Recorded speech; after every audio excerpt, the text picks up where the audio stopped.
HOA Karen crossed my private bridge. It collapsed, and she blamed me. Imagine this. A peaceful man builds a private bridge on his own land, only for a local HOA to start using it without permission. Then, when the bridge collapses, they have the audacity to sue him.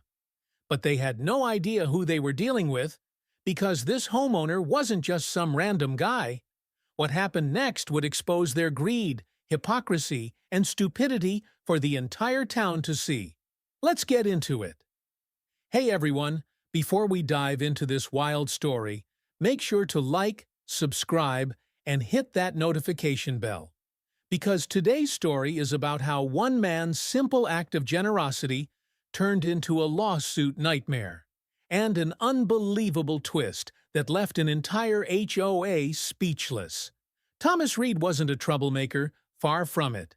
He was a 42-year-old engineer who loved peace, privacy, and the sound of the river running through his property. 10 years ago, he'd bought a large piece of land just outside the small town of Willow Creek. It was his dream: green fields, tall pines, and a narrow river cutting through the middle. To reach the far side, Thomas built a private wooden bridge using his own money, design, and skill. It wasn't part of any public road, it was strictly on his private land, and he made sure it stayed that way. For years, he lived quietly, tending to his garden, fishing by the river, and occasionally inviting friends over for barbecues. His nearest neighbors were a newly built housing development managed by the Willow Ridge Homeowners Association, HOA, a group infamous for their strict rules, loud meetings, and nosy president, Karen Miller. Karen had her eye on Thomas's bridge for a long time. It was the only easy way across the river, and it would save the HOA members a lot of driving around the hill. But when she once asked Thomas if they could use it, he politely declined. "This bridge is private property, Karen," he'd said kindly. "It's not built for heavy traffic or HOA events." Karen frowned. "You can't just block community access. We're all neighbors here." Thomas smiled calmly. "Then maybe the HOA should build its own bridge." From that moment on, Karen decided Thomas wasn't a good neighbor. Months went by peacefully, until one weekend, Thomas noticed tire tracks on his bridge. At first, he thought it was a delivery truck or a lost driver, but soon the pattern became clear. The HOA members had started using his bridge regularly, and not just cars. Trucks, golf carts, even landscaping equipment rolled across his property as if it were a public road. Thomas put up a sign: "Private property, no trespassing." But the next morning, the sign was gone. He installed a small camera and caught the proof. Several HOA members, including Karen herself, were crossing the bridge during a neighborhood community cleanup. When he confronted them, Karen smiled smugly. "Oh, come on, Thomas," she said, waving her manicured hand. "It's just a bridge." "You should be proud the neighborhood appreciates your work." "Appreciation doesn't mean trespassing," he replied firmly. Karen rolled her eyes. "We discussed it in an HOA meeting. It was voted that residents could use it. So, it's basically community property now." Thomas's jaw dropped. "You can't vote to take someone's land. That's illegal." But Karen smirked. "Then call the cops, Thomas. Let's see who they believe. A respected HOA president or a hermit who doesn't even pay HOA dues." Thomas clenched his fists but walked away. He knew arguing wouldn't work. Yet. Weeks later, after a heavy rainstorm, Thomas woke to the sound of cracking wood and rushing water. The bridge, his bridge, had collapsed into the river. He rushed outside to see debris floating downstream. His camera footage told the story. A group of HOA landscapers had driven a loaded truck full of soil and equipment across the bridge that morning. It couldn't handle the weight. Before Thomas could even begin clearing the wreckage, a police car pulled up in his driveway. Out stepped Officer Daniels, holding a folder. "Mr. Reed," he said hesitantly, You've been named in a property damage and negligence claim." Thomas blinked. "A what?" "The Willow Ridge HOA is suing you," Daniels continued, clearly uncomfortable. "They're claiming your bridge was unsafe and caused injury to one of their workers when it collapsed." Thomas was stunned.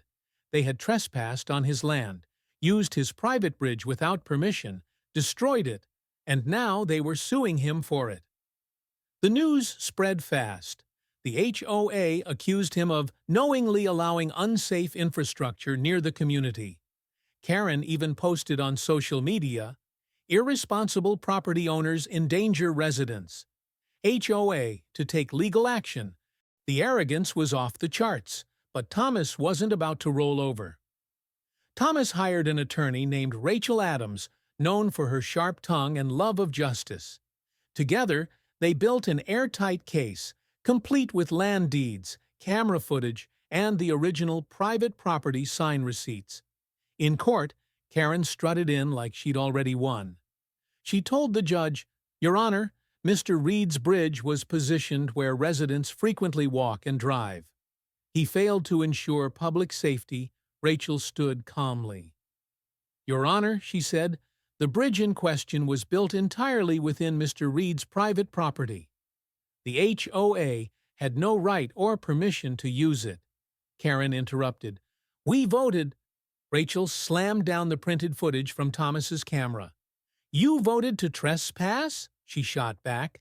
"Because here's video evidence of HOA trucks crossing the bridge after Mr. Reed posted a private property sign. Here's proof that your president, Mrs. Miller, personally removed that sign. And here's the police report we filed for trespassing, 2 weeks before the bridge collapsed."